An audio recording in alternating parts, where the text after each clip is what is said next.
Hello, I'm Lisa from Travelling Light and we have been on YouTube for exactly 1 year today. And I'm Giles, and in this video we're going to tell you our top 8 pieces of advice that we have learned as older YouTubers. We're also going to tell you exactly how long it took us to get monetized, which is having 1,000 subscribers and 4,000 hours of watch time, and if monetization is worth it or not. So come along with us and we'll let you know. So how did we get started? Well, we had looked at a lot of YouTube vlogs because we loved going on cruises and we watched loads to get information from and ideas. And we were sat at Birmingham Airport waiting to go on P&O Azora to France and Italy. And Giles says, I'm just going to pop to WH Smith's. And I thought, oh, he's gone for a meal deal. And he comes back with a bag and he's actually bought a camera. And I was, well, surprised to say the least, because that was when our YouTube journey actually began. I thought we were going to have a good chat about it and it would, evolve over a few months, but no, he got the camera. He said, let's read the instructions on the plane going over and we'll start immediately. So that was how it all began. So our initial aims were that we just wanted to produce some content that was meaningful and gave information to people. And initially we wanted to post every week and just try and get better and better as we did each consecutive film. And we really, really hoped that after 12 months, we'd get to 4,000 hours watch time and 1,000 subscribers. And that was basically it. On average, it takes 15.5 months to reach 1,000 subscribers and 4,000 hours of watch time on YouTube. We'll let you know how long it took us. We were quite surprised, weren't we? Yeah. So as Lisa said, I bought that camera at Birmingham Airport. We don't use that camera anymore. We have upgraded our Sony ZV-1 to a DJI Osmo Pocket 3. Which we found to be a lot better for the sort of vlogging, moving about style content that we like to do. We are filming it on this, so it's quite static. We could have used the ZV-1 for this type of video, but we find the DJI is very practical. It's very small, very discreet piece of equipment. It also comes with these microphones, which we have found have significantly improved our microphone quality. That's pretty much all the equipment that we take and all that we need, and it fits in a bag about so big, so it is absolutely tiny. So in our first 12 months of being older YouTubers, what have we learned? Here are our top 8 pieces of advice. Number 1, watch YouTube.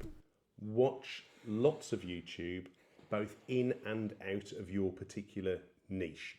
There are loads of videos on making YouTube content, how to get subscribers, how to get more views. If I give you one piece of advice, it's look at other people's content. Look at what's working for other people as well. YouTube is great as well for technical knowledge, how to use your equipment. There is so much that we've used YouTube for. What would you say was the most useful thing you found? For me, the biggest thing was to learn how to use our editing software, DaVinci Resolve. So I do 95% of the editing, and when Giles showed me that piece of software, I had to go to bed and have a lie down. It was like blew my mind. I was thinking, oh gosh, I'll never get to grips with this. So what I did was I watched hours and hours of tutorials on YouTube on DaVinci Resolve, and I would sit watching it with my laptop and I would copy what the guys were doing, and I would do it every single day, and eventually, I could do things without having to watch somebody else. And now, I've got to say, I'm quite quick. I would class myself as a competent beginner at it, and that's thanks to YouTube, and thanks, to the great people who've put content out on there about DaVinci Resolve. The second piece of advice we would give is spend time on your thumbnail and your title. For those people who don't know what a thumbnail is, that's the picture at the start of a YouTube video that makes you think, ooh, I'm going to click on that, or no, that's not for me. So what you want is for a higher percentage of people as possible to click on that. And what you need is a little bit of intrigue in your title and a little bit of intrigue in your thumbnail as well, that makes it so that somebody just can't browse past. That's not always possible, is it, in our niche? No. But it is about looking at what other people do in all sorts of niches, really, and see what thumbnails they generate. And that will help you come up with some ideas as well. Yeah. I tend to do our thumbnails in Keynote. I prefer using that. Whereas Giles, if he does any thumbnails, he will use Canva. I think it's just a case of you finding out what works for you. And there are plenty of YouTube videos out there telling you how to put your thumbnails and titles together. We're not experts by any means. We're learning from the experts, and we'll send you to those experts out there. VidIQ is a channel we look at for a lot of help and advice on that sort of thing. It does make a difference because we had a series of river cruise episodes, and there's one video that's got loads more views than the others, and that's because I think of the thumbnail, and there was a real story to that episode, and I think that the title and the thumbnail really made a difference. So we can actually see how that's worked by looking back at our videos. Our next piece of advice is that sound and audio is probably more important than video, because if you listen to a YouTube video that has bad audio, you are more likely to switch off it than if it has bad video. You can watch video that's perhaps not brilliant, but it's still telling a story, whereas if it niggles at the ear, you are just likely to turn straight off, which is why we've got these microphones, and we do spend quite a bit of time trying to get the levels right of the audio, and it doesn't always work. We had some video go out where it was just coming out in one speaker, and we thought we really need to review our videos wearing headphones because we'd picked that up, and we didn't. So again, learning all the time, aren't we? Yeah, I mean, another big thing is when you're filming and it's windy, you've really got to think of wind noise. That really caught me out. I didn't realise how much of a noise the wind makes. If you're filming outside, make sure your microphones have got wind muffs, and try and film somewhere where you're out of the wind. So Lisa's advice, always get your muff out when it's windy. Definitely, yeah. And when there's traffic about. And when there's traffic about, When there's traffic out, yeah. When there's traffic about, I always get my muff out. You do.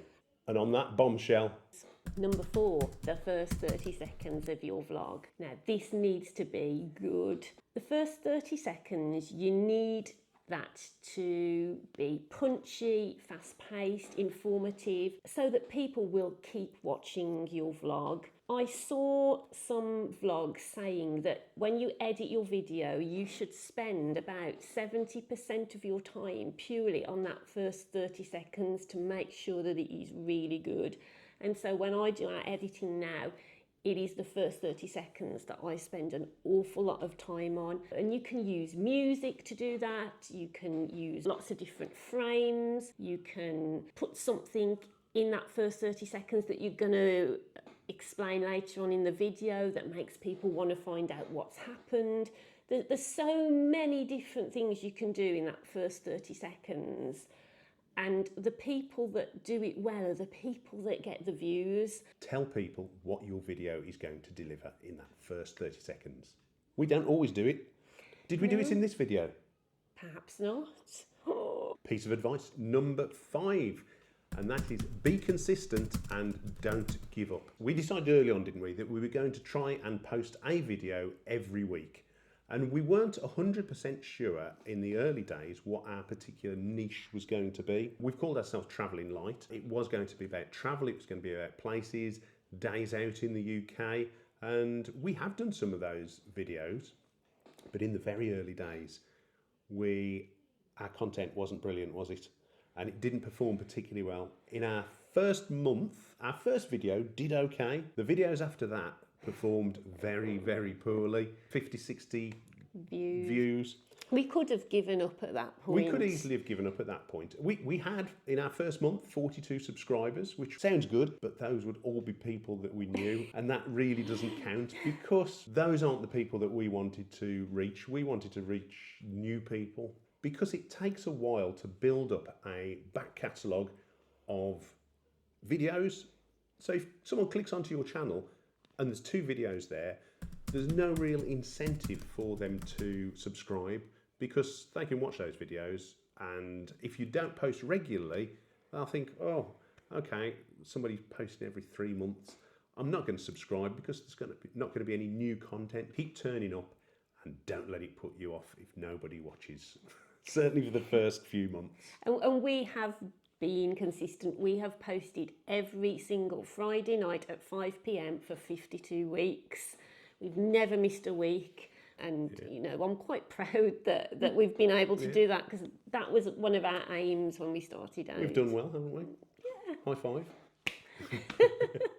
Piece of advice number 6, and that is to use and understand YouTube Studio and also be self-critical. Now, YouTube Studio is a piece of software, a web page that analyzes your videos, your video performance. It will show you how many views you've got, where the audience came from, how they clicked through onto it, at what point in the video their attention plummeted and they decided to go elsewhere, what point of the video gets repeated views. Sometimes you'll see a little spike in a video because people have either shared that or gone back to rewatch it, and you'll think, oh, what worked there or what didn't work when there's been a drop-off. So that information is really key to improving, and it comes back to what we said at the start about one of the things that we intended to do was with each video we did, we would try to make at least one thing a little bit better. So we've had a very incremental approach to getting better. Even to this day, we are very self-critical. We will watch our videos back and go, oh no, we shouldn't have done that. Or actually, that was good. We'll do more of that. So it works both ways, doesn't it? It does. And we like a little bit of variety in our videos. So we try not to be too formulaic, and we will be experimental. We'll try some different stuff. Yeah, I mean, we are still trying to find out exactly who we are as YouTubers, and we've been doing this a year now. You know, there are YouTubers who are really, really informative and give you lots of facts and knowledge, and they're great. And then there's lots of YouTubers who are very humorous and funny, and you're just following them as they go about their day, and they're great, they're entertaining, and we love watching some of those people as well. And I suppose for us, we're trying to do a little bit of both at the moment. We're trying to find out where we fit in that. Yeah. And it is really, really important to us that we give people information and prices and how to catch a bus in Norway or, you know, things like that. We also want to show our personalities and show our sense of humour and who we are, because it's lovely that some of you guys have become our friends, you know, over the last 12 months. We really look forward to, you know, your comments, and we've even met some of you, which has been absolutely lovely. And so I suppose what I'm trying to say is, I've totally lost my train of thought. This is when it goes wrong. What was I trying to say, Giles? I have no idea. I know what I was trying to say. I was trying to say I'm still trying to find out who I am as a YouTuber. You're Lisa. Oh, sorry. And that's a journey that I'm still going. Yeah, that's. But yeah, we are trying to find our identity still after 12 months. You know, we'll watch this video back and we go, oh no, that was awful. You know, oh, we should have done this, should have done that. But hey, we're just giving this a go. Yeah. This is a very different video for us, isn't it? Yeah. We will review the performance of this video. We'll see how it does, if people are interested in it or not, because there's not a ship in the background. People might go, this is a load of rubbish. Why am I wasting my life watching this? I'm going to, no, don't unsubscribe. No, don't unsubscribe. There's more cruise content coming right up. Next week. Yes, self-critical. Yeah. The next piece of advice is to make searchable what's called evergreen content. And that is video that people are likely to come back to in the future because they're going on holiday to a particular destination, they're going on a particular ship, and that you have put all the keywords and tags in the video that will make it easy for people to find your video. So we've got some videos that are quite old now, Discovery 2, and people are coming back to that really, really regularly because it's easy to search on YouTube. YouTube, did you know, is the second biggest search engine after Google? And also YouTube content comes back on Google searches as well. So make sure that your search engine optimization, which is all your keywords and everything else, are in your videos so that in the future people can find it. They're not going to look under travelling light, they're going to look under the ship name, the destination, whatever it is. But those are going to get you your views over time. So the more stuff you have on YouTube, the more views you're going to get in the future of some of your old stuff as well. And if you don't know much about keywords, hashtags, tags, SEO, again, watch YouTube. There's loads of good videos out there telling you how to make sure that you put the correct things into YouTube Studio when you upload your video. Good advice. And the next one is storytelling. That's something that we really, really want to get better at. Some of the best videos that we've seen are the ones where there's a real story and you're waiting until the end to find out what's happened, and it's either happy or sad or exciting, or it's something that you want to know for a reason. So it's just think of it a bit like EastEnders, really. You want to try and create, you know what EastEnders is like. Yeah, you want some sort of a narrative, don't you, to drive through your retention. Yeah, and don't get me wrong, it's really difficult to do that with every single video you have. Sometimes we've gone away and we've done some lovely filming of a location, and I come back and I look at it and it's fabulous footage, fabulous audio, but there's no story, nothing's happened. Whereas when I fell down a cliff in Dürnstein in Germany, there was a great story for that. Go and watch that episode. You'll see me, falling down. Yeah. So it does some. It wasn't a cliff. It was. It does depend what your niche is, and some people say figure out what your story is going to be before you film your vlog. That really depends what niche you're in. When we get off a cruise ship and go out for the day, we've got no idea what's going to happen. So, that is difficult to do in some niches. But we are trying to get better at that in each video we make if we can. But yeah, let us know how we're doing with our storytelling. I actually do a creative writing course. You'd never guess, would you? So what are we talking about now? Talking about monetisation now. That's a topic that people like to know about. It is. So we've been going exactly a year today, and we are monetised. Now, it took us 36 weeks to get monetised. At 28 weeks, we had 4,000 watch hours. So that was part of the requirements, wasn't it? Too. So that was done. Yay. But we still hadn't got our subscribers. Ooh.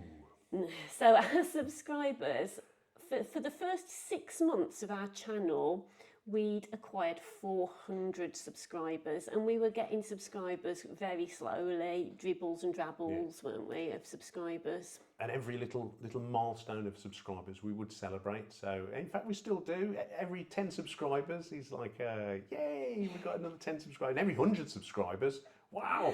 And then when we get to 1,000, it's amazing. So we are really appreciative. Gosh, so appreciative, of anyone who clicks that little subscribe button on our channel, because it does mean a lot. And I would say, not just for us, but for any creators out there, if a channel gives you a little bit of useful information, click the like button, click subscribe, or even just drop a little comment on to say thank you, because it really does mean such a lot to us. And 98% of the comments that we get are positive, and there is a lovely community out there, and which we've really enjoyed growing together with over the past 12 months. Definitely.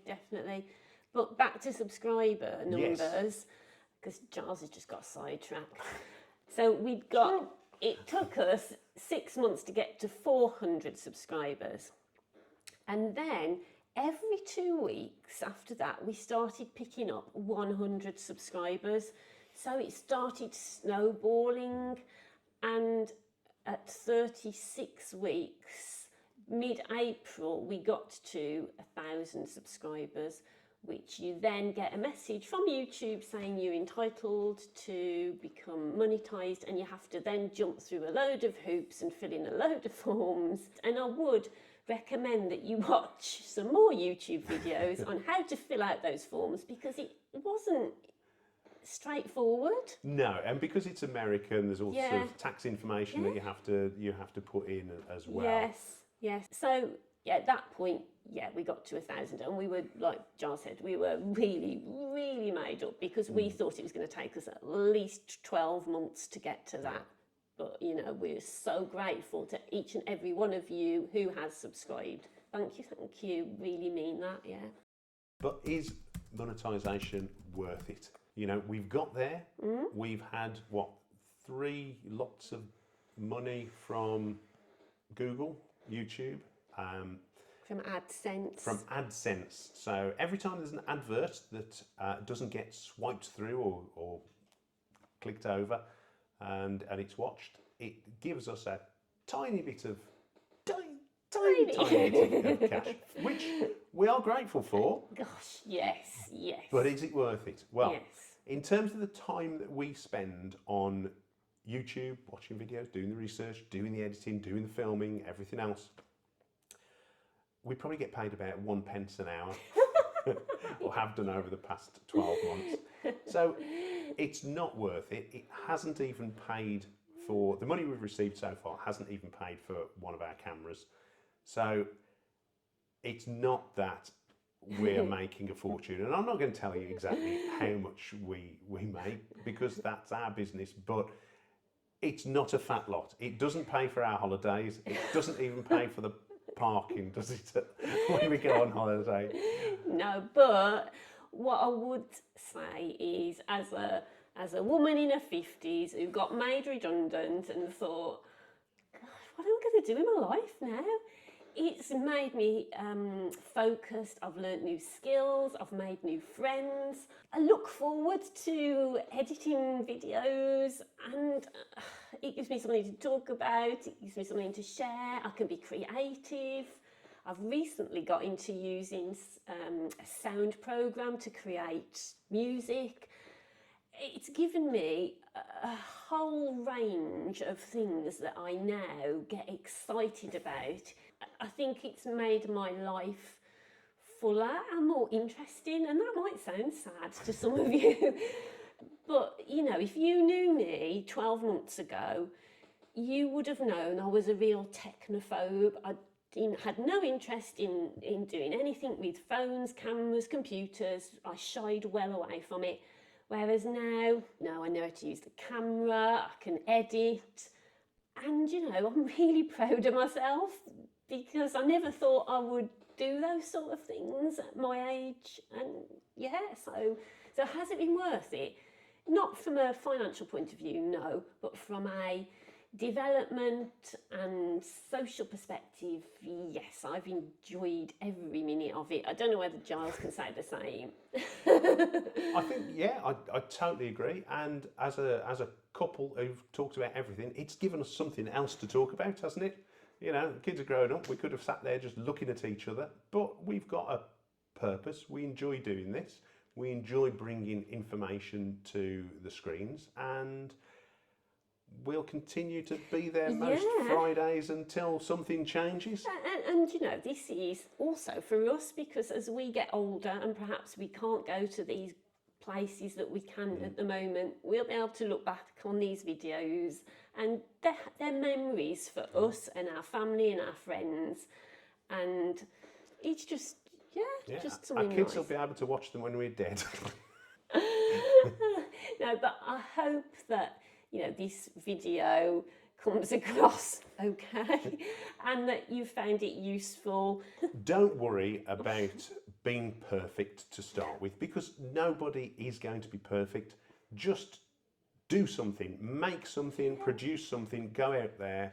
We made some videos that have really tanked, and some of them we've really liked. Oh, one of our favourite videos of all time is called Dog Pub Disco. And we love that video. It's probably one of my favourite ones, but nobody's ever watched it because it's not about cruise ships. I think there's a couple of hundred people. I tell you what, why don't we put a link here so that video can get some love? It's an old one, filmed on our old camera. Let's see if we can get... There's lots of jokes in it. There are jokes. And After there's a dogs. fashion, and dogs. What more can you want? Anyway, thank you for bearing with us on this, which is a very different sort of video for us. Normal service will be resumed next Friday. In the meantime, though, thank you very much for watching. Love you all. Thank you all. Bye. Bye.